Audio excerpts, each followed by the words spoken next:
Hello everyone, आपका स्वागत है मेरे चैनल ऑफ जोशी में। आप लोग कैसे हैं? आई होप कि आप लोग ठीक होंगे। अब मैं जानती हूँ कि आप लोग इस स्टोरी से बोर हो चुके हो, आपको ये स्टोरी पसंद नहीं आ रही है। तो मैंने ये सोचा है कि अब मैं इसे बस 1-2 पार्ट में ही ख़त्म कर दूँगी और मैं एक न्यू स्टोरी लेकर आऊँगी। आपको चिंता करने की अब ज़रूरत नहीं है, ये स्टोरी बस ख़त्म ही होने वाली है। इनफैक्ट जब मैंने इसको शुरू किया था तो मुझे लगा था कि शायद आपको ये पसंद आएगी, पर जैसा सोचा था मैंने वैसा तो नहीं हुआ। पर कोई बात नहीं, फिर भी इन स्टोरी को कम से कम कुछ लोग तो सुनते हैं, तो उसके लिए मैं ये स्टोरी जल्दी ख़त्म कर दूँगी। बस 1 से 2 पार्ट में ही ख़त्म हो जाएगा और फिर मैं अपनी जो न्यू स्टोरी की मैंने बात की थी, इनफैक्ट वो मैं लेकर नहीं आ पाई थी क्योंकि जानते हैं मुझे अभी प्रॉब्लम चल रही है और अभी तो मेरी तबीयत भी ठीक नहीं है और ऊपर से गर्मी बहुत है गाइस। मैं पूरा पसीने में भीगी हुई हूँ, फिर भी मैं रिकॉर्डिंग कर रही हूँ क्योंकि मेरे को वीडियो भी तो डालना ज़रूरी है। तो इसीलिए अब ये स्टोरी बस ख़त्म ही हो जाएगी, तो हम एक न्यू स्टोरी सुनेंगे जो मैं लेकर आऊँगी, जिसके बारे में मैं आपको उसके फर्स्ट पार्ट में ही बताऊँगी जब मैं उसे लेकर आऊँगी। ओके।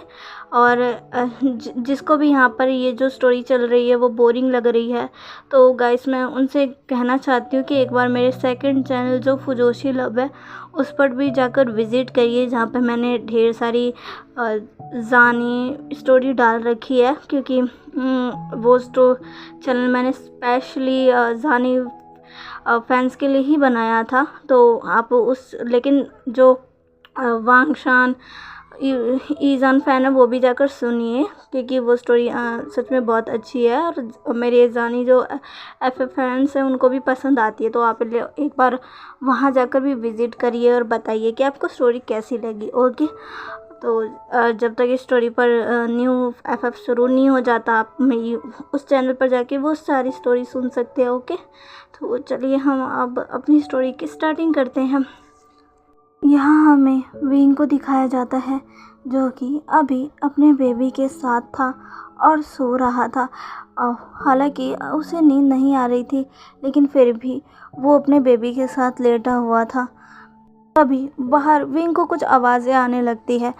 विंग तुरंत ही अपने बेड पर से उठ जाता है और गेट की तरफ देखने लगता है, जहाँ पर उसे कुछ तो आवाज़ें आ रही थी। विंग उसके पास अब बेड से उतरता है और दरवाजे के पास जाने लगता है, ये देखने के लिए कि आखिर बाहर हो क्या रहा है। लेकिन जैसे ही विंग दरवाजे के थोड़ा करीब पहुंचता है, अचानक से गेट ज़ोरों से बजने लगता है, जिससे विंग 2 कदम पीछे हो जाता है। पर वो आवाज़ धीरे धीरे और बढ़ती ही जा रही थी। विंग अब घबरा सा जाता है।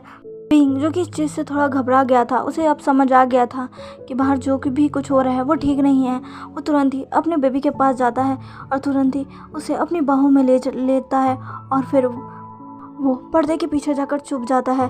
तब तक बाहर वाले शख्स गेट तोड़कर अंदर आ चुके थे। वो काले लिबास में थे। वो अब अंदर आकर देखते हैं तो रूम पूरी तरीके से खाली था। तभी उनके बीच में से एक शख्स चलकर आता है और कहता है, कहाँ है वो? तभी उनमें से एक कहता है, पता नहीं, यहाँ हमें कोई नहीं दिख रहा। तभी वो शख्स कहता है, वो यहीं पर है, वो यहाँ से कहीं नहीं जा सकता। तभी पीछे से एक और पर्सन आकर बोलता है, तुमने बिल्कुल ठीक कहा, वो यहीं पर होना चाहिए। वो दोनों शख्स कोई और नहीं बल्कि क्लैन लीडर जिन और क्लैन लीडर शू थे। विंग जो पर्दे के पीछे छुपा हुआ था, उसे उन 2 शख्स की आवाज़ तो आ रही थी, पर अभी उसने उन दोनों शख्स को देखा नहीं था। तभी क्लैन लीडर जिन कहते हैं, ढूंढो उसे। ऐसा कहकर अब सारे ही उस रूम में आने लगते हैं।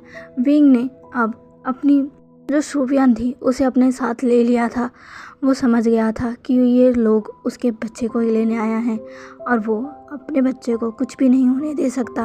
विंग ने अपनी सूफियान पर अपनी ग्रिप को टाइट कर लिया था। तभी उसके पास निकला काले लिबास में से पहना हुआ एक शख्स आता है और कहता है मुझे मिल गया। वो जैसे ही ऐसा कहता है विंग तुरंत ही अपनी तलवार से उस पर वार कर देता है, जिससे वो शख्स वहीं मर जाता है। अब सबकी निगाहें विंग की तरफ घूम चुकी थी और विंग ने सबकी तरफ अपनी तलवार को आगे कर लिया था और कहा था, खबरदार, अगर किसी ने भी मेरे करीब आने की कोशिश की तुम सब नहीं बचोगे। तभी उनमें से एक शख्स विंग पर हमला कर देता है, पर विंग एक अच्छा तलवारबाज था, इसलिए वो तुरंत ही अपने आप को डिफेंड करता है। तुरंत ही उस शख्स के गले को अपने तलवार से काट देता है, जिससे वो शख्स भी वहीं पर ढेर हो जाता है। विंग फिर से सबको अपनी लाल आंखें, जो कि गुस्से में लाल हो चुकी थी, उनसे घूर कर सबकी तरफ देखते हुए कहता है, मैंने कहा ना, खबरदार, अगर तुम में से किसी ने भी मेरे पास आने की कोशिश की तो कोई नहीं बचेगा, मैं सबको मार डालूंगा। तभी विंग को कुछ तालियों की गड़गड़ाहट सुनाई देती है। विंग उस तरफ देखता है तो वहाँ पर क्लैन लीडर जिन और क्लैन लीडर शू थे, जिन्हें देखकर विंग तो बहुत ही ज़्यादा शॉक हो चुका था।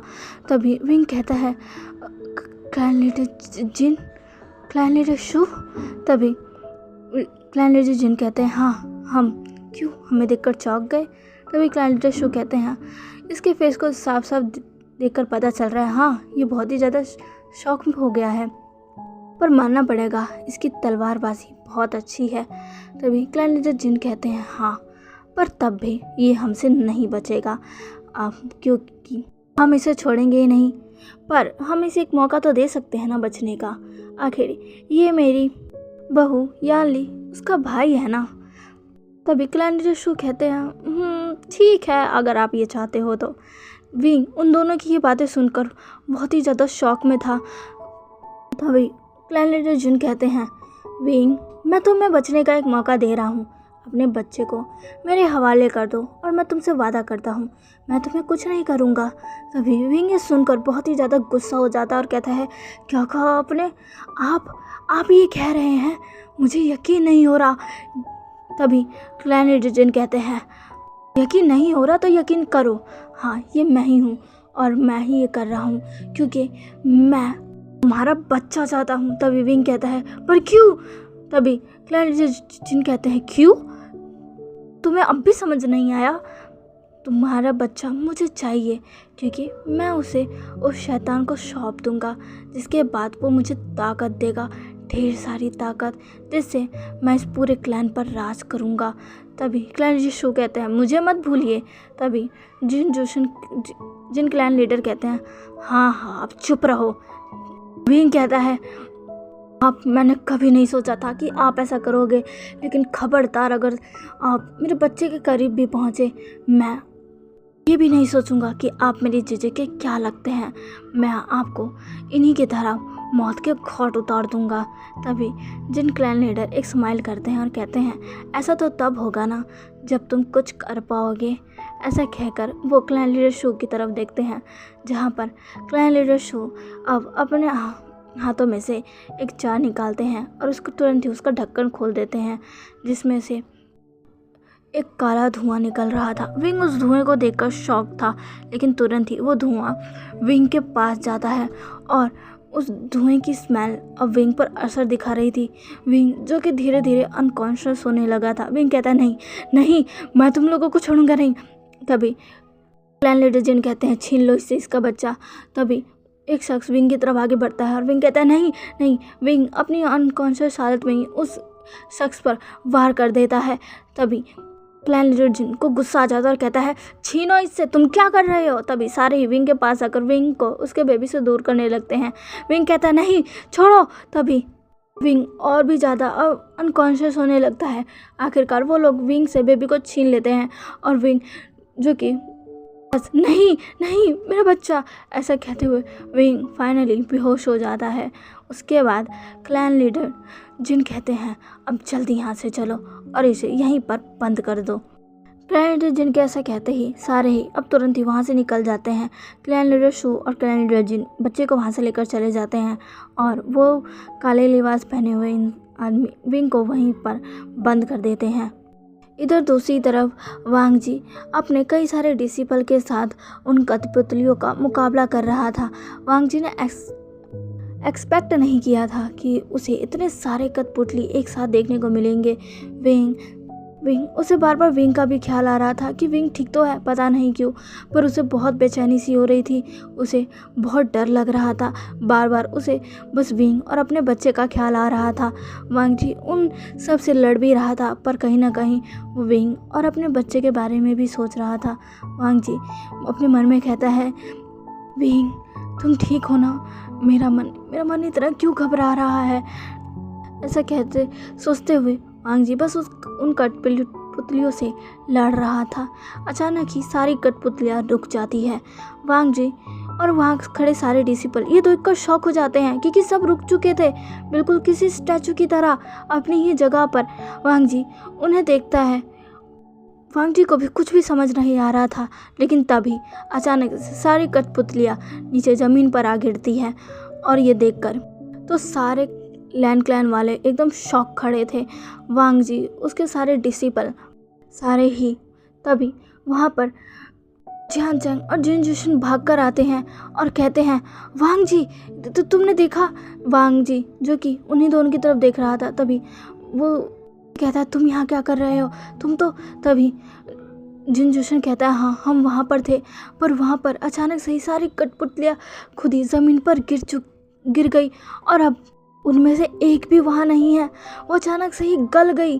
तभी वांग जी ये सुनकर एकदम हैरान हो जाता है और तुरंत ही उनसे जो कठपुतलियाँ लड़ रही थी उनकी तरफ देखता है, जो कि धीरे धीरे अब गलना स्टार्ट हो चुकी थी। वांग जी ये देखकर बहुत ही ज़्यादा शौक था। तभी जियान चैंग कहता है, देखो देखो इनके साथ भी यही हो रहा है। वांग जी ये सुन देखकर बहुत ही ज़्यादा शौक था। बाकी सारे डिसिपल भी बहुत ही ज़्यादा शौक थे। वांग जी कहता है, अचानक से ये क्या हो गया? तभी जियान चैंग कहता है, पता नहीं। थोड़ी देर बाद ही वो सारी कठपुतलियाँ अचानक से गल जाती है और पूरी तरीके से ख़त्म हो जाती हैं। ये देखकर जियान चैंग और वांग जी, जिन जुशन सारे ही बहुत हैरान थे, पर लैंड क्लैन वाले डिसिपल बहुत खुश हो चुके थे। वो वांग जी की तरफ आकर कहते हैं, राजकुमार ये तो बहुत अच्छी बात हुई ना, ये लोग खुद ही ख़त्म हो चुके हैं। इसका मतलब अब हमें इनसे लड़ने की कोई ज़रूरत नहीं, क्योंकि ये लोग तो ख़त्म हो चुके हैं। तभी वांग जी कहता है, हाँ पर ये बहुत ही ज़्यादा अजीब बात है। तभी वो लैंड क्लैन कहता है, इसमें क्या अजीब बात है? तभी वांग जी कहता है, ये कठपुतलियाँ अचानक से आई थी, इसका मतलब इन्हें हमारे लिए ही भेजा गया था, पर अचानक से ही हमारे सामने ही ये सारी गलकर ख़त्म हो जाती है। क्या तुम्हें कुछ समझ आया? तभी वो डिसिपल कहता है, नहीं राजकुमार मुझे तो कुछ समझ नहीं आया। तभी वांग जी कहता है, कुछ ना कुछ तो गड़बड़ ज़रूर है। विंग वो ठीक तो है ना? तभी जियान चैंग कहता है, अचानक से तुम्हें विंग का ख्याल क्यों आ रहा है? वो तो जिंगशी में है ना, वो तो ठीक होगा। जेबुजुन ने कहा था कि उसके चारों तरफ खूब सारी सुरक्षा है। तभी वांग जी कहता है, पता नहीं क्यों पर मेरा मन बहुत घबरा रहा है। मुझे जल्दी विंग के पास जाना होगा। ऐसा कहते हुए वांग जी तुरंत ही अब लैंड क्लैन की तरफ भागने लगता है। उसके पीछे जियान चैंग, जिन जुशन और बाकी क्लैन डिसिपल भी अब जाने लगते हैं। इधर दूसरी तरफ वो रेड आइस वाला शैतान, जिसके सामने अभी शोयांग खड़ा था, शोयांग अपने मास्टर की तरफ एक स्माइल के साथ देख रहा था और कह रहा था, मास्टर आखिरकार आप जो चाहते थे वो हो ही गया। तभी वो शख्स अपनी रेड आइस से शोयांग को घूरता है और कहता है, अभी नहीं, अभी तो बहुत कुछ करना बाकी है, अभी तो सिर्फ शुरुआत हुई है शोयांग, तुम अभी से इतने खुश हो गए। तभी शोयांग कहता है, खुशी की तो बात ही है ना, आप जो चाहते हो वो अब पूरा होने जा रहा है। वो लोग किसी भी वक्त पहुंचते होंगे। मुझे पता चल गया, वो लोग कामयाब हो गए फाइनली। मुझे तो यकीन नहीं हो रहा, मुझे तो लगा था कि वो लोग कुछ नहीं कर पाएंगे और आपके हाथों ही मारे जाएंगे, पर तो खुद को बचा लिया। तभी वो शख्स कहता है, हाँ पर मैं बहुत खुश हूँ। अब आखिरकार मैं उससे मिलूँगा जो कि यहाँ मेरा कॉल बनकर आया था, और अब मैं उसका ही कॉल बन जाऊँगा और उसे अपने इन्हीं दो हाथों से मारूँगा। ऐसा कहते हुए वो अपने दोनों हाथों को देख रहा था, जिसमें उसके जो हाथ थे वो बहुत ख़तरनाक थे, उसके नेल्स भी बहुत बड़े बड़े थे। वो कहता है मार डालूँगा, मैं उसे मार डालूँगा। ऐसा कहते हुए वो ज़ोरों ज़ोरों से हंसने लगता है। और सो यांग जो कि अपने मास्टर को देखकर बहुत ही ज़्यादा खुश था। इधर दूसरी तरफ फाइनली वांग जी लैंड क्लैन आ चुका था। वो सीधा ही जिनशी की तरफ जा रहा था। साथ में उसके पीछे जियान चैंग और जिन जुशन भी थे। बाकी सारे डिसेबल भी अभी भी वांग जी के साथ ही थे। वांग जी भागते हुए अपने जिंगशी में जाता है, पर जिंगशी में जाते ही जो वो देखता है वो एकदम शॉक हो जाता है। साथ में जियान चैंग, जिन जुशन और बाकी सारे डिसेबल भी, क्योंकि सामने जितने भी गार्ड्स विंग के रखवाली के लिए थे, वहाँ विंग की सुरक्षा के लिए थे, सारे ही ज़मीन पर पड़े हुए थे। ये देखकर सारे ही बहुत हैरान थे। सब तुरंत ही उनके पास जाते हैं, जहाँ पर वो देखते हैं कि सारे ही बहुत ही ज़्यादा बुरी हालत में हैं। उन्हें लगा कि कोई भी नहीं बचा होगा। तभी उनमें से एक गार्ड जो कि अभी भी अपने होश में था, वो अपनी आखिरी सांसें गिन रहा था। वो पूरा खून से लिपटा हुआ था। वो वांग जी की तरफ अपना हाथ आगे बढ़ाता और कहता है राजकुमार, राजकुमार। तभी वांग जी जैसे उसे देखता है, वो उस डिसिपल के पास जाता और कहता है तो ये सब कैसे हुआ। तभी वो डिसिपल कहता है वो यहाँ आए थे, वो यहाँ आए थे, राजकुमार वे, राजकुमार वे। ऐसा कहते हुए वो अपना दम वहीं वांग जी के सामने तोड़ देता है। वांग जी जैसे ही सुनता है, वो तुरंत ही उठकर अब जिंगशी की तरफ भागता है। उसके साथ जियान चैंग, जिन जुशन और बाकी सारे डिसिपल भी थे। वांग जी जैसे ही वहाँ भागता है तो वो देखता है कि जिंगशी का गेट बाहर से बंद है। जी कहता है इसे खोलो। अब डिसिपल तुरंत ही वहाँ आकर उस गेट को खोलते हैं। तभी वांग जी तुरंत ही उस गेट को अपने फुल फोर्स के साथ एक लात मारकर खोल देता है, क्योंकि उन डिसिपल से वो गेट खुला ही नहीं जा रहा था। वांग जी जैसे कि उस गेट को खोलता है, वो देखता है कि अंदर की चीज़ें बिखरी हुई है और बहुत डर जाता है। वांग जी जैसे ही आगे बढ़ता है, वो जो देखता है उसे देखकर उसका पूरा शरीर कांप गया था, क्योंकि उसके सामने विंग था जो कि बेहोश पड़ा हुआ था। वांग जी जल्दी से विंग के पास जाता है और विंग को अपनी बाहों में लेकर विंग को उठाने लगता है और कहते हैं विंग, विंग, विंग उठाओ, विंग उठाओ। तभी जियान चैंग भी आता है, कहते हैं विंग, विंग को क्या हुआ। तभी वांग जी कहता है हीलर को बुलाओ। तभी एक डिसिपल वांग जी से कहता है जी राजकुमार, और वो वहाँ से चला जाता है। वांग जी अब रूम के चारों तरफ देखता है, उसे कहीं भी अपना बेबी नहीं दिख रहा था। वांग जी समझ जाता है कि उसे आने में बहुत देर हो गई, बहुत ज़्यादा देर हो गई। आज एक बार फिर वांग जी हार गया। ऐसे सोचकर वांग जी की आंखों में से आंसू गिरने लगते हैं। जियान चैंग जो कि बहुत ज़्यादा घबरा चुका था, अब तुरंत ही पूरे जिंगशी में ये बात फैल जाती है। जेबुजुन, लैन कुरान, यहाँ तक कि मैडम यू और जान यानी भी अब विंग के पास आ जाते हैं, जहाँ पर हीलर जल्दी से विंग का चेकअप करते हैं और कहते हैं ये बस बेहोश है, ये इन्हें जल्दी ही होश आ जाएगा, अब चिंता मत करिए। वांग जी जो कि विंग की तरफ देख रहा था, तभी विंग की आंखें अब धीरे धीरे खुलने लगती है। विंग जैसे ही अपनी आंखों को खोलता है, उसके सामने वांग जी था। वांग जी कहते हैं विंग, विंग, विंग। जैसे ही अपनी आंखें खोलता है, थोड़ी देर तक तो वो वांग जी को देखता है, पर तुरंत ही उसे सारी चीज़ें याद आ जाती है और तुरंत ही उठता है, कहता है नहीं मेरा बच्चा नहीं। वांग जी कहता है विंग। तभी विंग कहता है वांग जी वो लंजा वो उससे ले गए, लंजा वो हमारे बच्चे को ले गए, नहीं वो हमारे बच्चे को छोड़ेंगे नहीं, लंजा जल्दी चलो वो हमारे बच्चे को ले गए। तभी वांग जी कहता है विंग कौन थे वो लोग, बताओ मुझे। तभी विंग कहता है वो जिन क्लैन लीडर और क्लैन लीडर शो वो हमारे बच्चे को ले गए, लंचा वो हमारे बच्चे को ले गए, वो हम उसे उस शैतान को सौंप देंगे, वो हमारे बच्चे को उस शैतान को सौंप देंगे। लंचा प्लीज़ कुछ करो, उन्हें रोको, उन्हें ऐसा करने से रोको। विंग के ऐसा कहते ही वहाँ खड़े सारे लोग बहुत ही ज़्यादा शॉक हो चुके थे, यहाँ तक कि जिन जुशन और जियान यानली भी, उन्होंने तो ये एक्सपेक्ट ही नहीं किया था कि सब में उनके खुद के फादर भी शामिल होंगे। जिन जुशन विंग की तरफ देखते और कहता है कि क्या विंग फादर तुम्हारे बच्चे को ले गए। तभी विंग कहता है हाँ वो ले गए वो हमारे बच्चे को ले गए, लंजा। सारे ही बहुत ही ज़्यादा शॉक में थे। सबको क्लैन लीडर शो पर तो शक था, पर उन्होंने ये एक्सपेक्ट नहीं किया था कि इन सब में क्लैन लीडर जिन भी शामिल हो गए। वांग जी जो कि कहता है वो कहाँ ले गए, मैं अब उसे कैसे ढूंढूं, मैं अपने बच्चे को कैसे बचाऊं। तभी भी कहते मुझे नहीं पता, मुझे अपना बेबी चाहिए लंचा, ऐसे कहते वो वांग जी को। उसके कॉलर पकड़कर हिलाने लग गया तो कह रहा था मुझे अपना बेबी चाहिए, मुझे अपना बेबी चाहिए। तभी झंझे कहता है हमें कैसे पता चलेगा वो कहाँ पर है।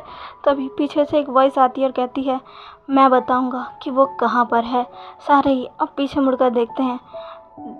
तो चलिए गाइस, अब आज का पार्ट बस यहीं तक। आज का पार्ट आपको कैसा लगा प्लीज़ प्लीज़ प्लीज़ मुझे कमेंट करके ज़रूर बताइएगा, और प्लीज़ मेरे चैनल को लाइक सब्सक्राइब एंड शेयर कर दीजिएगा। मिलते हैं इसके नेक्स्ट पार्ट में। Okay bye.